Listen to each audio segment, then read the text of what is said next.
ছোলা বাঙালির খাদ্যাভ্যাসে অতি পরিচিত একটি উপাদান। রোজার মাসে ইফতারের পাতে ছোলা থাকবেই। এছাড়াও সারা বছর ঘরে কিংবা বাইরে ছোলা খাওয়া হয়।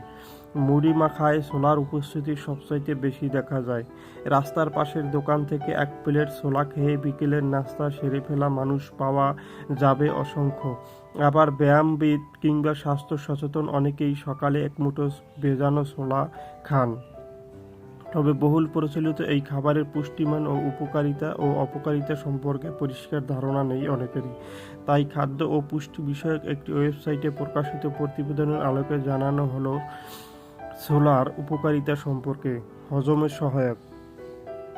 হজম প্রক্রিয়া সহজ করার জন্য আবশ্যক একটি উপাদান হলো ভোজ্য আঁশ। আর এই ভোজ্য আঁশের অভাব পুরো বিশ্বব্যাপী একটি উল্লেখযোগ্য সমস্যা। ছোলা সেই ভেজা আর ভোজ্য আঁশের ঘাটতি পূরণে অনন্য একটি খাবার।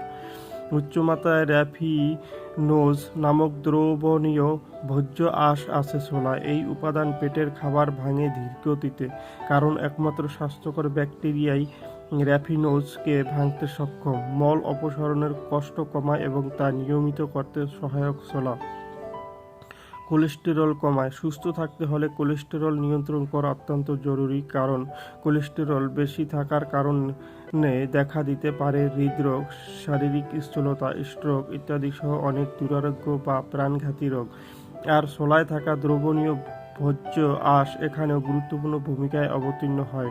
অন্ত্রের সুস্বাস্থ্য বজায় রাখে ওই ভোজ্য আঁশ, যা পক্ষান্তরে কমায় কোলেস্টেরল। ক্যান্সারের ঝুঁকি কমায়।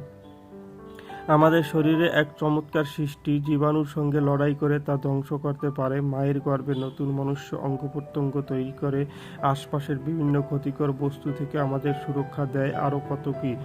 আর যখন আমরা ছোলা ও অন্যান্য পুষ্টিকর খাবার নিয়মিত গ্রহণ করি, তখন শরীরের এই সকল প্রক্রিয়ার সহযোগিতা পায়। ছোলা পেটে গিয়ে তৈরি করে বিউটারেট নামক ফ্যাটি অ্যাসিড। বিশেষজ্ঞরা বলেন, এই ফ্যাটি অ্যাসিড মানুষের শরীরের রোগাক্রান্ত ও মৃতপ্রায় কোষ দমন করে, যাতে সুস্থ কোষগুলো সুরক্ষিত থাকে। এভাবেই কলোরেস্টাল ক্যান্সার দমন করে ছোলা। হাড় শক্ত করে। ছোলায় থাকা ভোজ্য আঁশ, ম্যাগনেসিয়াম ও ক্যালসিয়াম হাড়ের সুস্বাস্থ্য বজায় রাখে এবং তা শক্তিশালী করে তোলে। যারা আমাদের ভিডিওটি দেখেছেন তাদেরকে অসংখ্য ধন্যবাদ। সবার কাছে অনুরোধ থাকবে, আমাদের চ্যানেলে নতুন হলে আমাদের চ্যানেলটি সাবস্ক্রাইব করে আমাদের পাশে থাকার জন্য।